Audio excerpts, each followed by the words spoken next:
everybody, Play Massive. This is Randy Price of ArenaNet, and we're here to show you Guild Wars 2. You guys know that we've sold well over 6 million units of Guild Wars, and over half of that has been in Europe. Europe is a hugely important territory for us. We have millions of fans in Europe, across Europe, and Germany is also absolutely awesome for us. When we thought about where we wanted to unveil Guild Wars 2 to the public for the first time and actually show a playable hands-on demo, we thought about E3.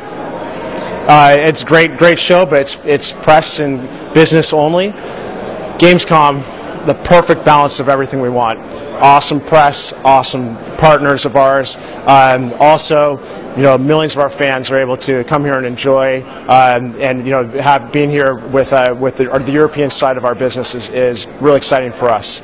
So, we're actually going to spend some time and walk you guys through the human starting area of Guild Wars 2, show you that starting experience. We're also going to show you a mid-level char experience. All of you who played Guild Wars 1, you know that in Guild Wars 1, the char race was our antagonist.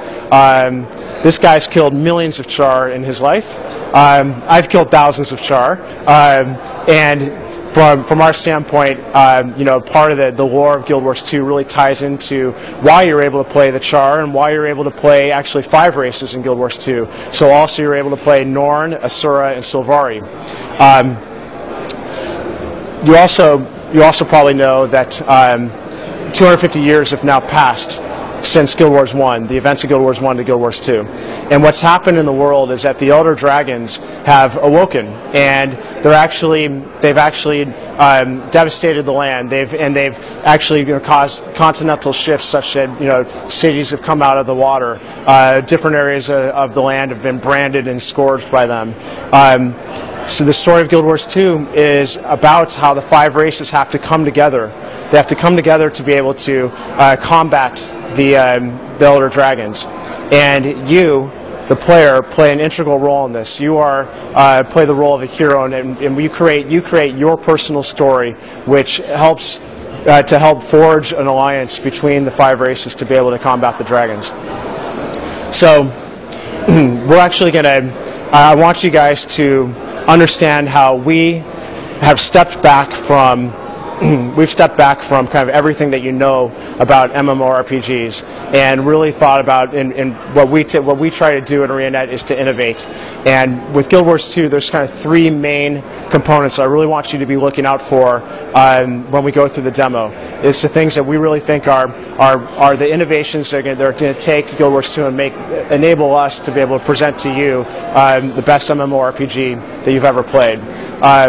In a game that can appeal not only to your hardcore MMO players, but also to the broader gaming audience. We're bringing the RPG back into MMORPGs, and we're doing that with the way that we tell personal stories in the game, the way that you matter, the way that your choices affect your story as you weave through the world. We also do that. We also are innovating with our dynamic event system. Essentially, we want a living, breathing world where you see things going on, you hear things going on, and you as a player choose whether or not you want to engage. Think about smoke billowing up over a hillside, and you go to the top of the hill and you look down and you see that creatures are attacking a village. Okay. I see that. I can go down there and get engaged in it, try to battle off these creatures, and based upon the outcome of that engagement, new events will spawn and chain onto that. And that's kind of a core part where we don't make you, find the NPC with the bang over his head, click on him, be confronted with a wall of text that you don't read. Tells you to go to kill 10 of something. You run out in the world and you see that 10 of something sitting around, and you kill them, and you head back to the quest giver and check in and see another wall of text that you don't read. Those traditional quests, we don't do them in Guild Wars 2. It's all about our dynamic events and how that blends with also your personal story.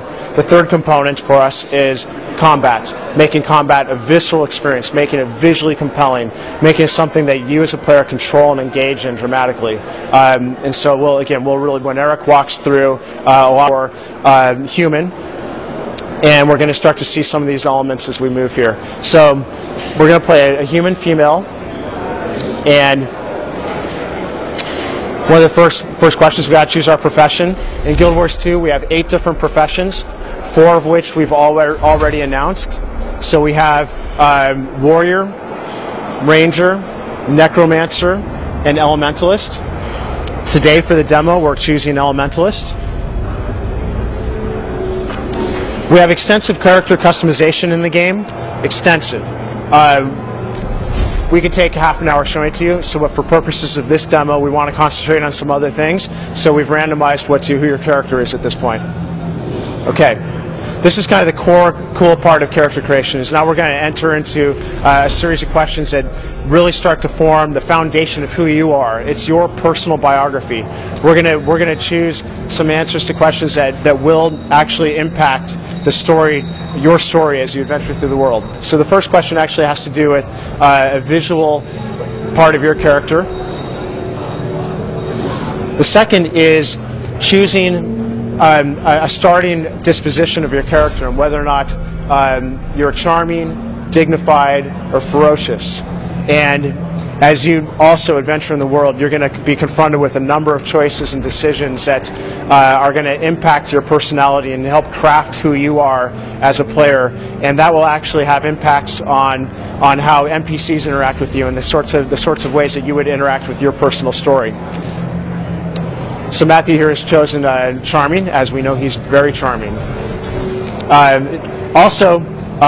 We want to talk a little. We want you to be able to choose your a starting part of your background. Were you raised by common folk? Were you raised by the nobility, or were you raised in the streets?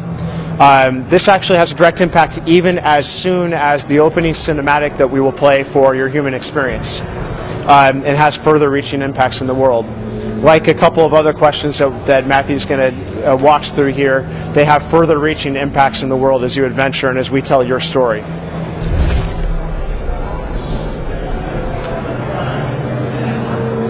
So this is now your biography to this point. Again, that foundation. And as you adventure, your biography will grow and evolve with you.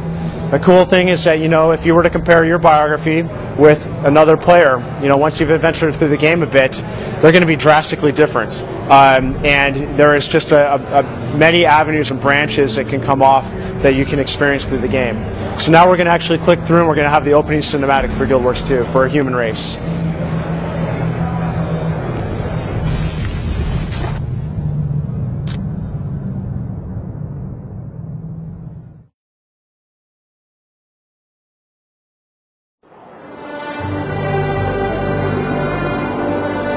The human race once ruled Tyria.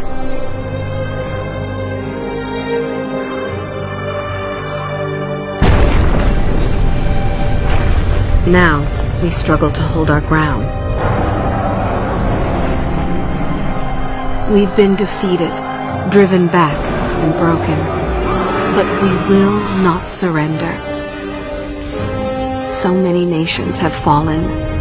Only Kryta still stands.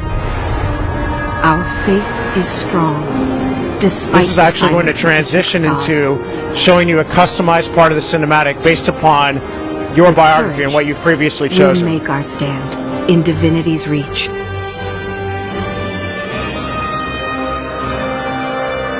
The city is my home. I was born to common folk, just one among many. My friends and I don't seek attention or glory. It's hard enough making ends meet. But I believe we can still shape a brighter world out of the ashes of the past. Today, I stepped outside of Divinity's reach to see the world.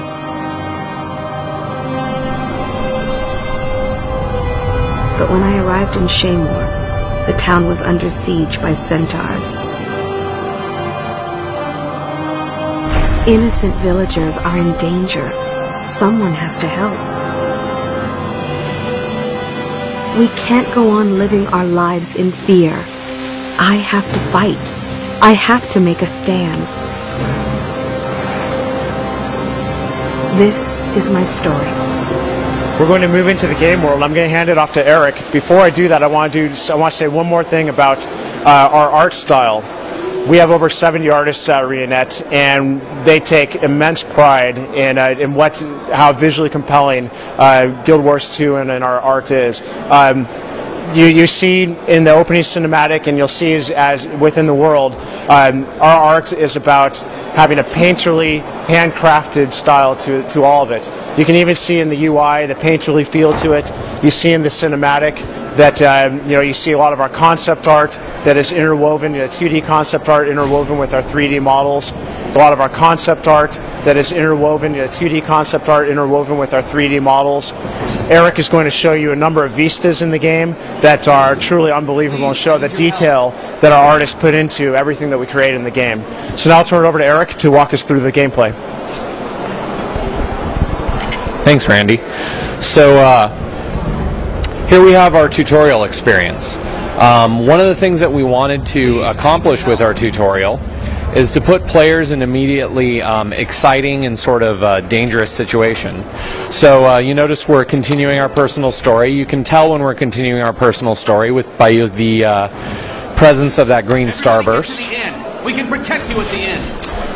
And so once again, we wanted the players to be in sort of an immediate exciting situation. Centaurs are attacking the town, and it's up to the player to help the people of the town, get them to safety, and save the day. You'll notice this is not an instanced area. This is a multiplayer area. You'll see other players running around. A couple things to note about our combat, as you see Matthew engaging some centaurs. Our combat, we wanted to be very much about positioning and about being in the right place and relative to where your opponent is. And to facilitate that, we have a few things like most of our abilities and skills can be used while you're moving. We wanted to do that to maintain kind of the flow of combat so that you weren't constantly held in place by things you were doing. You'll also notice Matthew dodging enemy attacks. You can dodge really simply by double tapping in any direction. You'll also see things like Thank you so much. You'll also see things and notice that we have no auto attack. Whenever Matthew attacks, it's because he's used a skill explicitly, and if he wants to, he can right click a skill and it will automatically execute whenever it becomes available. But he doesn't need to do that, and we did that so that our combat would be much more immediate and feel more sort of action-y. We'll head over to the inn now to see what's going on.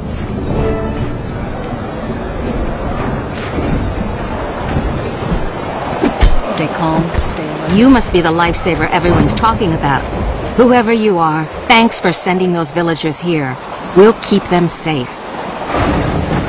Sergeant, there are more centaurs on the other side of town. Captain Thackeray's calling for reinforcements at the garrison. If he's calling for help, it must be serious, but I can't spare anyone. I'll go. Captain Thackeray's never failed Divinity's Reach. If I can help him, I will. Balthazar bless you. That's the spirit that'll win this war. Good luck. So this is, as Randy mentioned before, one of the ways that we tell our story is through cutscenes. And you'll note, similar to kind of the opening cutscene, we use a mix of 2D and 3D elements. So as we head to the garrison, I wanted to point out a few things. So you'll notice the weather. It's raining, it's thundering, it's storming. We have this particular area set that way so that we can kind of heighten the mood of danger and excitement in this initial area.